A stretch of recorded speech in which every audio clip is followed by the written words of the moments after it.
intermedia.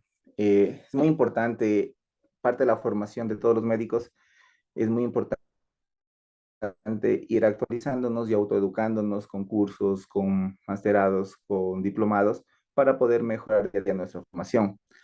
Hoy les voy a hablar un poco de la ventilación, de la historia de la ventilación mecánica. ¿Qué es la ventilación mecánica? La ventilación mecánica es un soporte vital a través del cual nuestro paciente puede respirar si es que éste no tiene la capacidad de hacerlo. A través de los siglos hemos descubierto la importancia de mantener permeable y segura la vía aérea. Desde antes de Cristo, incluso hablamos de Hipócrates, de la antigua Grecia, hasta el siglo XXI, hoy por hoy, se continúa con el desarrollo de herramientas que nos facilitan esta tarea. Existen grandes nombres a lo largo de la historia, como Vesalius, Paracelso, Robert Hooke, John Hunter, Drager, Drinker, Shaw, que han contribuido a que la ventilación mecánica tenga un auge en la medicina y un marcado antes y un después de la misma. Como lo había mencionado, en el año 460 a.C., Hipócrates, en la antigua Grecia, describe ya un método para introducir una cánula en la tráquea durante una situación de asfixia para llevar aire a los pulmones, al quien se le atribuye la primera intubación endotraqueal. En la era del Renacimiento, la ciencia ya recobra un fuerte impulso. Existen ya los primeros intentos documentados de sustitución mecánica de la función ventilatoria. Aquí renacen nombres como Paracelso, como Andrea Vesalius, que son fundamentales para el desarrollo de la respiración artificial. En 1530, Paracelsus ya intentó reanimar a un paciente colocando un tubo en la boca e insuflando a través de él con un fuelle. Andrea Vesali, Andrés Vesalius en español, es un estudioso de la anatomía, como el fundador o el padre de la anatomía moderna. Él en su obra, Andrea Vesali, en su obra De Humani Corporis Fabrica, que es sobre la estructura, sobre la anatomía del cuerpo humano, fue considerado como el padre de la anatomía humana. En él ya relata que se debería de practicar un orificio en el tronco de la tráquea, en el cual se coloca un tubo de caña y se soplará en su interior a través de un fuelle y con ello el pulmón se insuflará nuevamente hasta ocupar toda la cavidad torácica y así evitar el colapso circulatorio.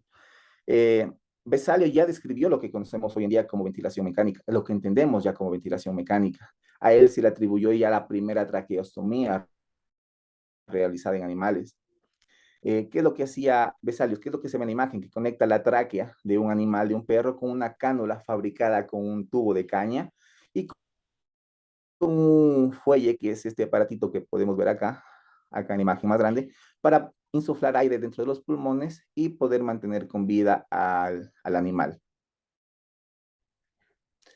Robert Hooke, en 1667, en su obra Philosophical Transactions, junto a Lower y Highmore, ya mantuvieron con vida a un perro a través de a través de un suministro de un flujo continuo de aire.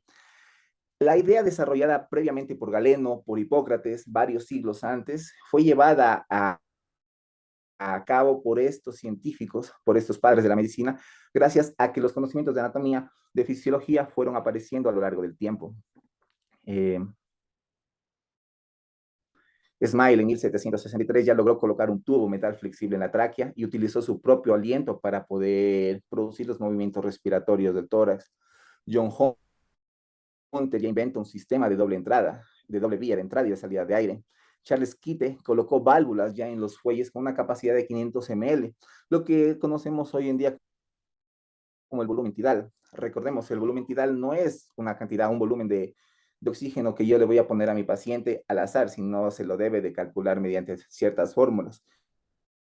Idealmente por el peso ideal de mi paciente, no por gustos, le coloco el volumen tidal que voy a utilizar en cada respiración.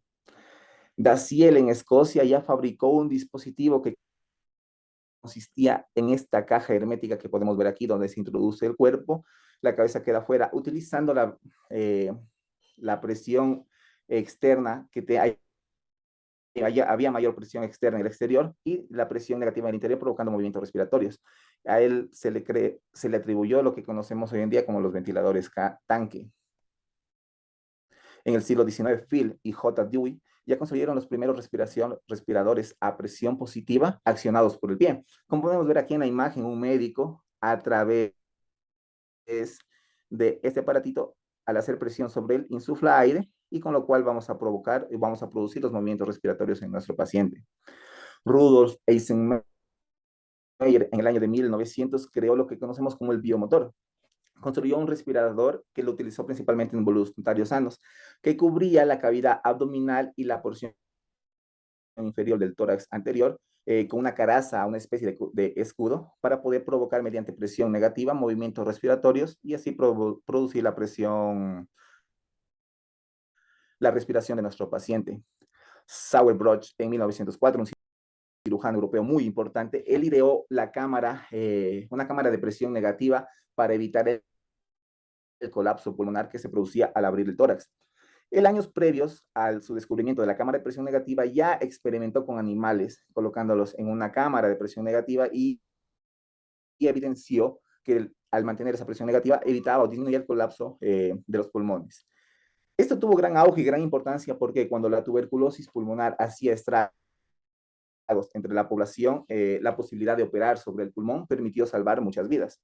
Por ello va como acotación en la historia de la ventilación mecánica. Drager en 1911, hace más de 100 años, ya creó un dispositivo de ventilación a presión positiva conocido como el pulmotor. ¿Qué es lo que hacía el pulmotor? El pulmotor utilizaba ya un cilindro de oxígeno como fuente de energía y lo mezclaba con aire comprimido y lo introducía a los pulmones de nuestro paciente a través de una máscara nasobucal, alternando entre presión positiva y presión negativa. ¿Cuál fue el objetivo de Drager con esto? Sustituir el movimiento regular de los pulmones y el diafragma por un elemento mecánico que mantuviese una presión o un ritmo periódico para mantener la respiración. Es lo que tenemos hoy en día. Nosotros podemos calcular la frecuencia respiratoria de nuestro paciente en el ventilador mecánico. Y dependiendo de esto, si queremos hacer barrido de CO2 o más situaciones, nosotros podemos controlar la frecuencia respiratoria. Todo esto lo vamos a ir desarrollando los maestros intensivistas, lo van a ir desarrollando en el transcurso de este curso de ventilación mecánica. El famoso pulmón de acero.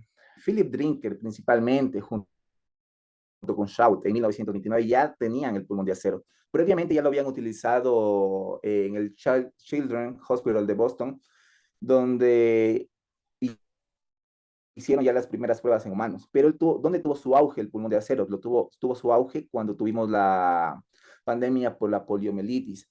¿Qué era la poliomielitis? Recuerden que era una parálisis flácida que podría alcanzar incluso los músculos respiratorios y provocar una parada respiratoria.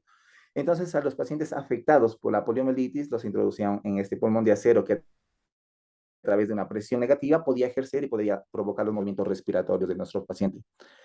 Emerson en 1931 mejoró el pulmón de acero, lo volvió más práctico, más barato, silencioso incluso de algunas velocidades.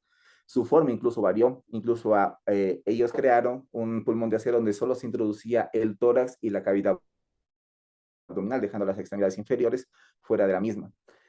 Eh, Tuvo aquí un gran impacto porque en Dinamarca, cuando hubo un brote de poliomielitis, anestesiólogos daneses optaron por ventilación de presión positiva, dado que la ventilación negativa tenía o tenía efectos secundarios adversos o no funcionaba de la manera correcta.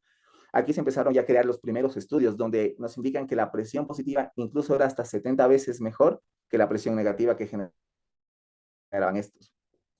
Por ello, Ray Bennett ya en 1950 ya desarrolló una válvula de demanda de oxígeno que era capaz de elevar la presión durante la inspiración y caer a cero durante la expiración. Se convirtió en lo que conocemos como ventilación de presión positiva intermitente hoy en día. Aquí se genera una presión permanente en la vía aérea y evita que colapse el alveolo, lo que conocemos como PIP. El PIP es la presión positiva al final de la expiración. ¿Qué es lo que hace la PIP?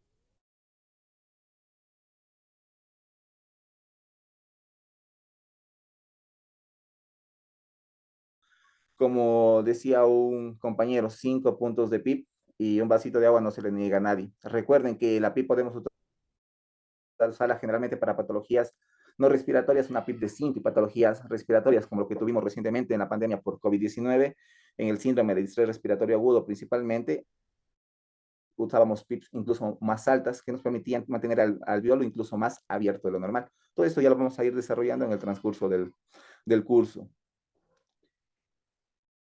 En 1952, en Copenhague, casi 3.000 afectados por poliomielitis en 6 meses, con 50 ingresos diarios en el hospital, pocos respiradores a presión negativa y una gran mortalidad en los pacientes. Cuando existen todas esas circunstancias, surgen médicos, surgen científicos que hacen, que inventen, que crean nuevas cosas. Es el caso de Ibsen, donde ideó la ventilación con presión positiva manual mediante bolsa, como podemos ver en esta gráfica de acá. A través de una bolsa insuflaba aire al paciente, aquí tenemos una traqueostomía, insuflaba aire al paciente, y lo que con esto se desencadenó o comenzó la era de ventilación mecánica con presión positiva. Con la aparición de la era tecnológica, de los ventiladores, ya se crearon unidades de cuidados intensivos, inicia el mantenimiento de la vida sobre la muerte, permitiendo brindar un soporte vital artificial a pacientes en estado de coma inducido. Como todo en la vida va evolucionando, evolucionan técnicas, diagnósticas, técnicas terapéuticas, artefactos, tecnología. Así evolucionaron nuestros ventiladores, la ventilación mecánica desde hace más de 100 años. Sigue evolucionando y continúa evolucionando y mejorando cada día. Con ellos se crean las generaciones de ventiladores mecánicos. Y en la primera generación de ventiladores mecánicos, aproximadamente en los años 50, 60, tenemos que eran simples, que tenían un sistema neumático, es decir, dependían de una fuente de aire externo comprimido. Ellos modificaban cambios de la presión de la vía aérea. Con eso no podíamos medir la presión con la que colocábamos o introducíamos el aire al paciente, a los pulmones del paciente, provocando barotrauma, teletrauma. No tenían modos ventilatorios, no tenían alarmes, eran de bajo coste, sí, de fácil transporte, y ciclaban únicamente por presión. Aquí tenemos los Puritan Bennett PR2 y tenemos el Mark 7A.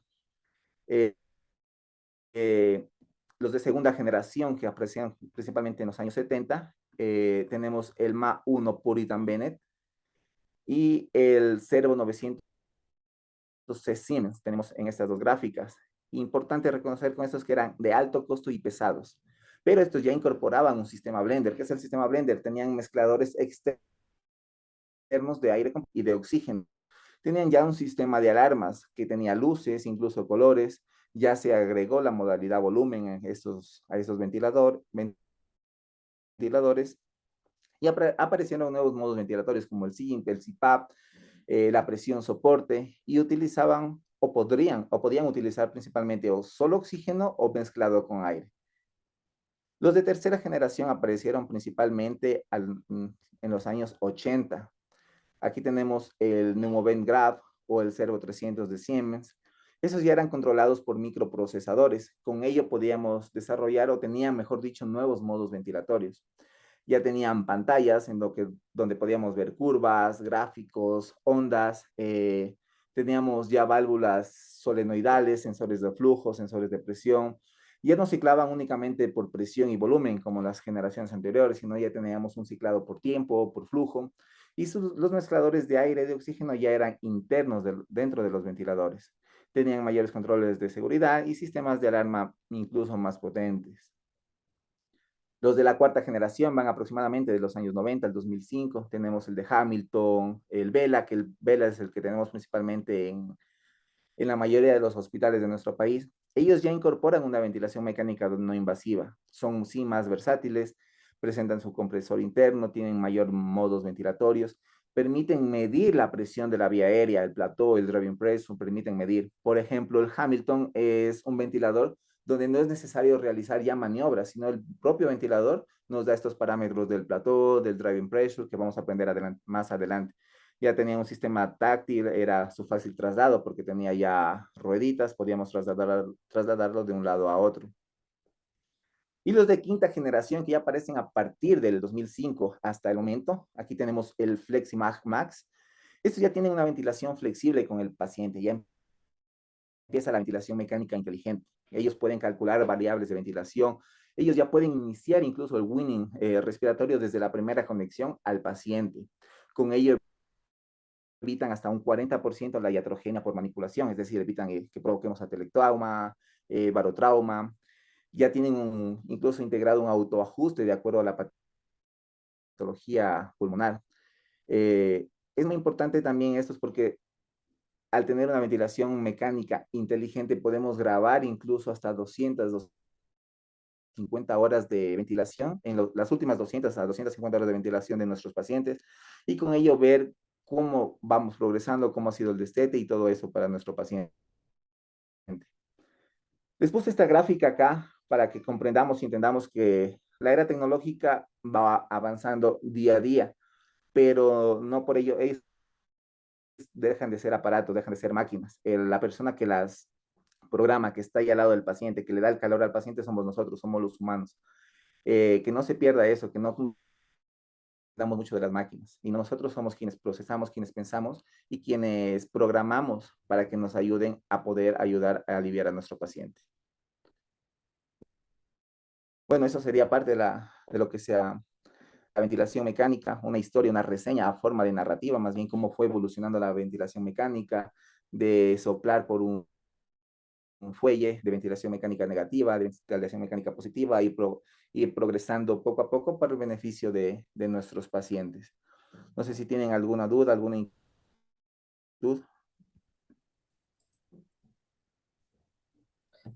Hola Víctor, bueno, por agradecerte y felicitarte por tu exposición. En realidad, creo que fuiste muy claro, preciso en indicarnos puntualmente pues, los ventiladores de primera, segunda, tercera generación. Como tú bien lo manifestaste, es una clase narrativa que nos hace ver la evolución que ha tenido, ¿no?